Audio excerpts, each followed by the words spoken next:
Our story starts over a quarter century ago. It has been 25 years, and all families have some secrets. But in this case, Mary's sister was in an abusive relationship. Her husband struck one of her girls, and when she was having difficulty doing math. And so she did the right thing at that point and divorced this gentleman. And so she was a single mom with 4 kids. But what ended up happening is that she then ran into a predator. And the predator was somebody that married her to get at the 2 girls that were living inside of the home. 14 and 16, or a little bit younger, is what happened. And they were sexually abused. And the person went through a trial, and he was convicted of that, and was put on the sexual registry and such. But it was something to where the mom did not believe the kids involved, and through that, the 4 kids were then taken from that family and put into foster care. How we come into the program, though, is that her sister was pregnant at the time with this individual. This predators. And so when the baby was born, of course, that's when foster care, or that's when the state stepped in, and rightly so. And they took the baby out and put her into foster care for a week. And then somebody found out about that. Yeah, my sister called me and she said to me, "They're taking our baby away." And I said, "What did you expect?" And I said, "I'll be right there." And when I went to the hospital, see, I had my children 1 and 2 months premature and couldn't have any more after 2. When I went to the hospital and I saw this child who was a very big, chubby baby with black hair, I fell in love with her, and I didn't want to see her lost to our family. And I went and I talked to the social worker, and I said, "Is there a chance that family can get this child?" And they said, "Yes, there is." And the whole thing was, I never ever cleared it with Tom. I could have been divorced.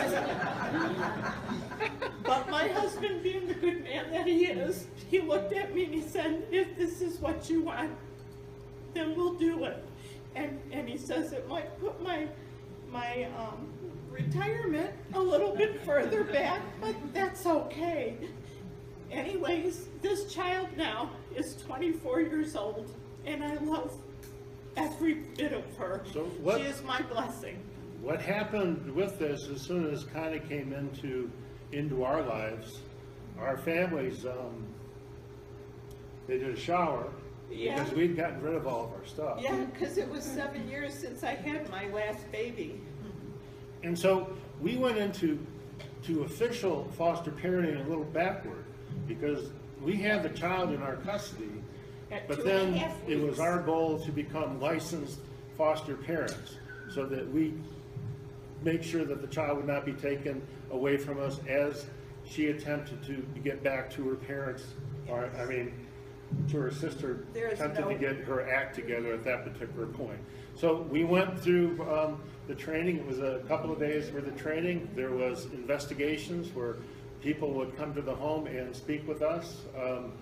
Our background was checked, our house was checked. We had to, a thing that we had to do is that we had to put a railing in going down from our landing to our basement, and other things of that nature. But the other 4 children were, they were taken by relatives of my sister. By relatives of their sister, yes. It's actually her husband's relatives, the one that was abusive, which we worried very much so about them. Unfortunately, the youngest is in prison in Florida. I believe that's the case. The next youngest was his name is Johnny, and he is doing all right. The third oldest was in A fatal accident Yes, and was killed. was killed in a crash, but she was in a good home relationship with her other brother. And then the oldest, Anna, Has is two children of her own, is still trying to be a single parent. She's struggling, but she's a good parent.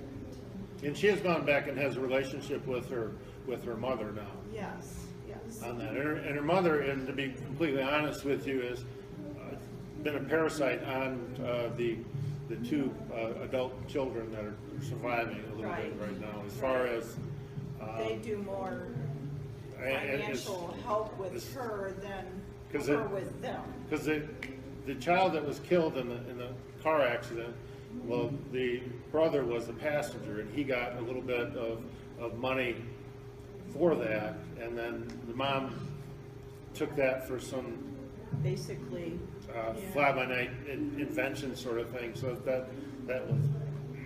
it was bad. So, but we have, yes, ma'am.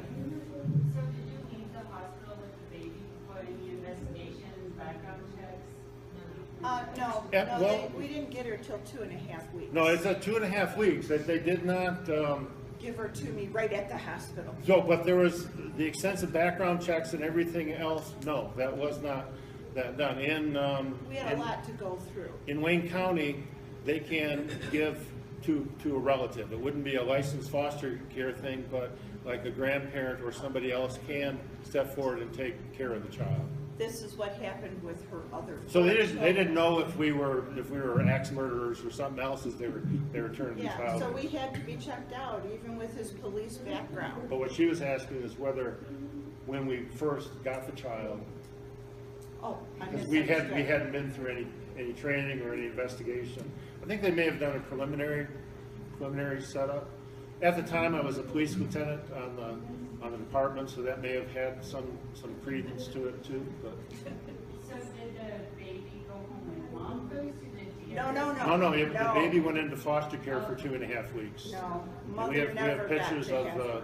the Yeah. foster parent there, and so that there are people out there that are willing to take newborn babies and have them for that 2.5 week period just blows my mind. Yeah, I fell in love with her, and there was no way I ever wanted to give her up. That's the problem. And I had to live for 2.5 years thinking that they could get her back. And I didn't want her to go back. I wanted her to stay with us, especially with her background. Yeah, she's still the mom's still married to this individual, Yeah, and he's still a predator. I don't understand her.